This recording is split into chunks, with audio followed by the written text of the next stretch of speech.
Ano yung mayaman yung sinasabi nila? Please welcome ang nag-iisang bilyonaryo ng Front Bros! Hello! Ay, ang ganda niya. Hindi yun labas! Ano narito? And yes, totoo po yung sinabi nila kanina na I'm youngest, successful, and billionaire in the world.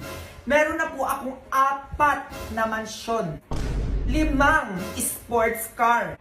At naging bilyonaryo po ako dahil sa sipag at tulong ni Front Bros. Ay, ang galing. Paano nangyari yun? And yes, lahat po ng sports car, mansyon, at picture ko around the world, makikita niyo po yan sa screen. Pakiplay mamaya.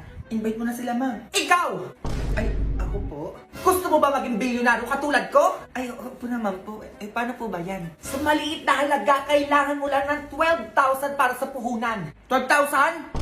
Ay, wala po akong dala ng pera. Ay, ganon. Kahit anong dala mo na lang dyan. Sige, papalitan natin ang pampanimula mo. Ay, ito lang dala ko, relo at saka cellphone. Ay, pwede na yan.